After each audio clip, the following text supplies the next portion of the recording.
Assalamualaikum viewers. Hopefully you are all enjoying good health. My name is Urvanisa. Welcome to my YouTube channel. In this video, I am going to discuss a topic Article 1 to 10 of UDHR. आज हम part 1 के अंदर जो universal declaration of human rights के article 1 से लेकर 10 तक हैं उनको हम डिस्कस करेंगे।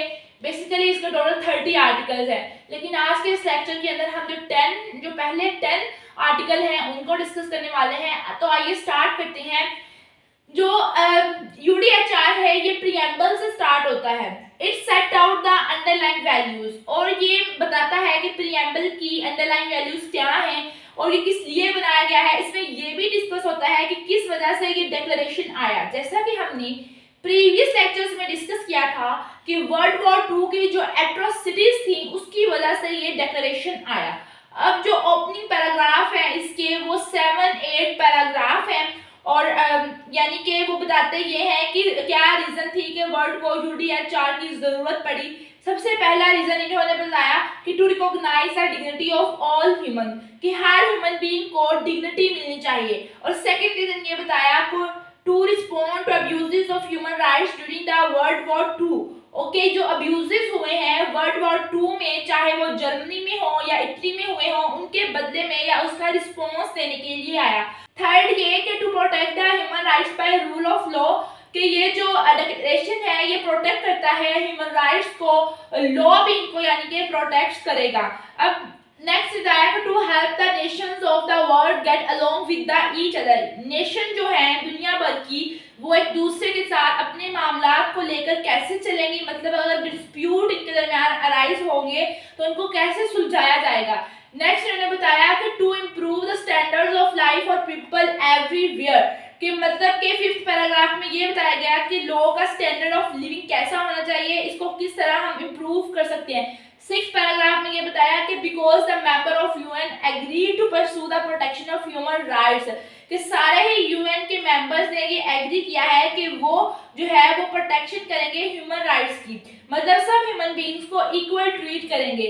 और लास्ट है कि and last for everyone to agree on a definition of what human rights are, और जितने भी मेंबर्स हैं वो ह्यूमन राइट्स की डेफिनेशन पर एग्री करें और इसको फॉलो करने के लिए तैयार रहें। और लास्ट पैराग्राफ में ये बताया कि the last paragraph declare the UDHR as standard that everyone should aspire to. UDHR is not actual law but like code of conduct. अब लास्ट पैराग्राफ ये डिक्लेयर करता है कि यूडीएचआर एज अ स्टैंडर्ड, यानी कि ये मिनिमम स्टैंडर्ड है जो कि हर किसी को एस्पायर करना चाहिए, कोई भी कंट्री हो, और इन्हें इसको अचीव करने के लिए अपने सारे रिसोर्सेज और अपनी सारी जो सोसाइटी के ऑर्गन्स का यूज करना चाहिए कि इतने सारे ऑब्जेक्टिव्स का, ताकि अचीव हो सके।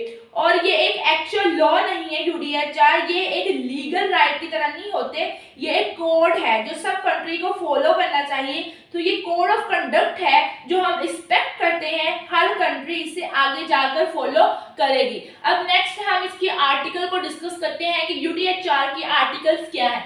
आर्टिकल 1 जो है वो ये है कि राइट टू इक्वालिटी। एक्चुअली ये जो आर्टिकल 1 एंड 2 है ये जनरल क्लॉजेस हैं, और article 1 it talks about the right to equality. अब आर्टिकल 1 ये कहता है कि सारे ह्यूमन बीइंग्स इक्वल पैदा होते हैं, इनके पास डिग्निटी और राइट्स भी इक्वल हैं, और वो ह्यूमन बीइंग है क्योंकि इनके पास रीजन है, कॉन्साइंसेंस है, इसलिए इनको यानी कि भाईचारे के साथ रहना चाहिए। और यही चीज हमें जानवरों से अलग बनाती है कि एक दूसरे से मिलजुल कर भाईचारे की तरह रहना। अब आर्टिकल जो 2 है it talks about the freedom from the discrimination, हमें यानी कि फ्रीडम फ्रॉम डिस्क्रिमिनेशन देता है कि यूनिवर्सल डिग्निटी सबके पास है और डिस्क्रिमिनेशन नहीं होगा किसी भी क्राइटेरिया पर, चाहे वो रेस हो, कलर हो, सेक्स हो, लैंग्वेज हो, रिलीजन हो, पॉलिटिकल और अदर ओपिनियन हो, कोई भी हो, कोई भी नेशनैलिटी, ये बर्थ या स्टेटस का हो, कोई भी discrimination in basic human rights में नहीं होगा।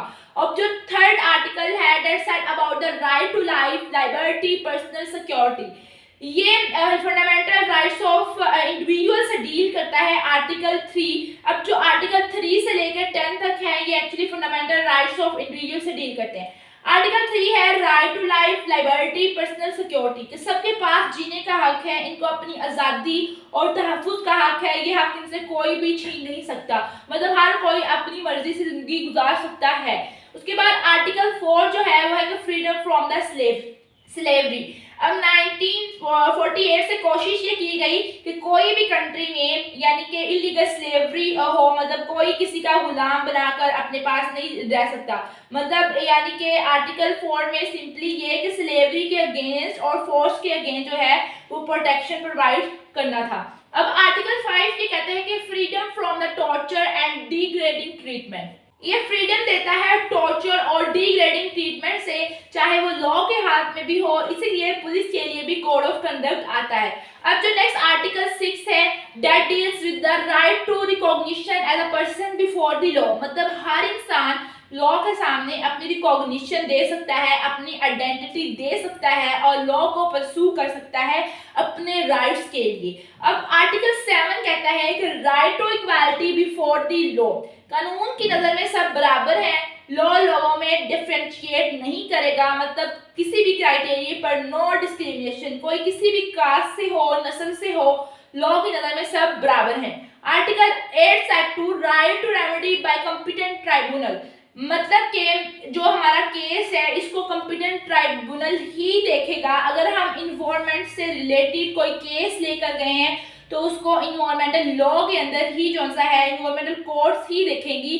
अगर बिलफर्ज क्रिमिनल कोई केस है तो वो क्रिमिनल कोर्ट्स में ही जाएगा, यानी कि ऐसा नहीं होगा कि कोई क्रिमिनल केस है तो उसको आप सिविल कोर्ट में लेके जा रहे हैं, ऐसा नहीं होगा। क्रिमिनल कोर्ट ही उसकी जो सी है इसको इंटरटेन करेगी, उस केस को। जो भी कंप्यूटर ट्राइब्यूनल बनाई गई है इस केस को इंटरटेन करने के लिए वही उसको सुनेगा। नेक्स्ट आर्टिकल 9 ये कहता है कि freedom from the arbitrary arrest and the exile. मतलब अगर किसी को अरेस्ट किया जा रहा है तो उसके लिए रीजन होना चाहिए, मतलब कोई भी अपनी मर्जी से किसी को अरेस्ट नहीं कर सकता। आर्बिट्रेरी मीन होता है कि अपनी विल से अरेस्ट नहीं कर सकता। नेक्स्ट लास्ट पे है हमारे पास article 10 right to fair public hearing. मतलब कि इसमें जो है आपको हक है कि आपका जो मुकदमा है उसका जो है वो फेयर ट्रायल हो, उसके अच्छे तरीके से उसकी प्रोसीडिंग्स को चला के एविडेंस को देखते हुए, यानी कि आप उस मुकदमे का जो है वो फैसला दें, जजमेंट दें। तो ये था मेरा आज का लेक्चर, होप्स तो आपको अच्छा लगे। अगर आपने अभी तक मेरा चैनल सब्सक्राइब नहीं किया तो please subscribe my channel and don't forget to press the bell icon for the more informative lectures regarding law. Thank you so much.